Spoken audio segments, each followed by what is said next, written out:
పేదవాళ్ళ కోసమే మనం ఈ పింఛన్ ఇస్తున్నాం. అదే మాదిరిగా సరే మీకు ఇల్లు లేదు, ఇల్లు కట్టేయమంటాం. మెయిన్గా మీకు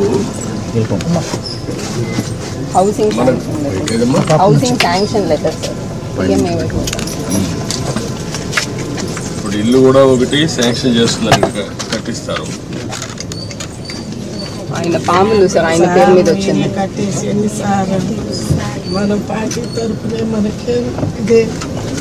ఇప్పుడు ఇది తీసుకోండి అమ్మా, మీరు సిఆర్డిఏ మీరు కలిసి ఏరియాలో ఉండే వాళ్ళకి ఇండ్లు ఇలాంటి వాళ్ళకి కొంతమంది కట్టుకోలేని వాళ్ళు కట్టిద్దాం.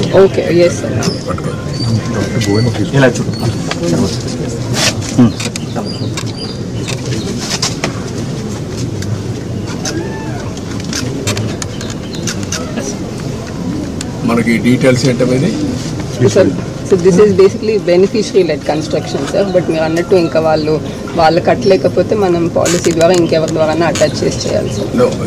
What is the amount 1.8 sir, 1.8 lakhs. నేను ఇల్లు కట్టిమంటాను, చెప్తాను, కట్టి మీకు ఎట్లా చేయాలో చేస్తాను అన్నట్టు చేపిస్తాం.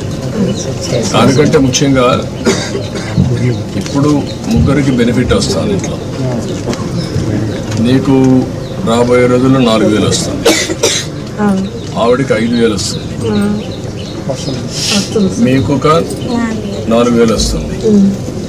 4, 4, 8 + 5 13,000 వస్తుంది.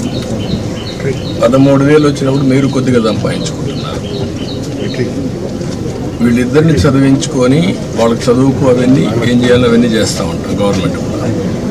కానీ 10 రూపాయలు సంపాదించుకునే మార్గం ఎందుకు ఆలోచించకూడదు? మీరు మీ కష్టార్జితంతో మీరు బతుకుతున్నారు. ఒక్కసారి పిల్లల్ని బాగా చదివించారనుకో మీ జీవితాలు మారు. ఇంకా డబ్బులు సంపాదించే మార్గం ఏంటి? నేను అన్నీ ఆలోచిస్తున్నా.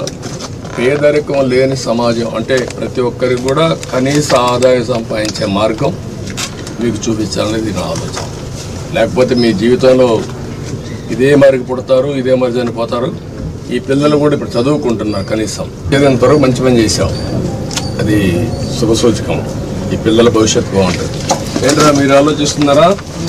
ఏం ఆలోచిస్తున్నారు? బాగా చేయాలని ఆలోచిస్తున్నావు.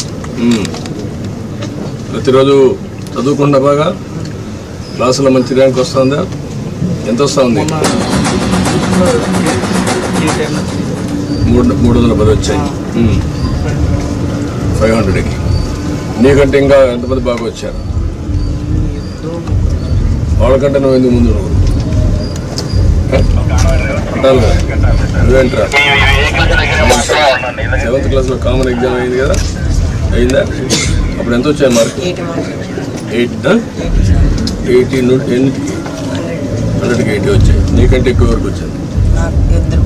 ఎవరు వాళ్ళు? ఇద్దరికి వచ్చింది. వాళ్ళకంటే ఎక్కువ నీకు ఎందుకు రావు? మీ అమ్మ కష్టపడతాను కదా, నీకోసమే కదా, కూలి పని చేసి చదివిస్తాను కదా, నువ్వు కూడా పట్టుదల చదవాలి కదా. ఓకే, చదువుకోండి, బాగా పైకి వస్తారు. నేను అన్నీ ఆలోచిస్తాను. ఆలోచించి మిమ్మల్ని ఎట్లా ఆర్థికంగా పైకి తేవాలి. ఇప్పుడు గవర్నమెంట్ ఇచ్చే సహాయం ఇస్తూనే మీరు 10 రూపాయలు అదనంగా సంపాదించుకొని ఖర్చు తగ్గించుకొని భవిష్యత్తుకు కూడా ఒక భరోసా ఉండేట్టుగా మీకు ఆలోచించేద్దాం. సరేనా? ఇమ్మీడియట్గా చేస్తాను. నేను చెప్పాను కదా, అయిపోతుందండి.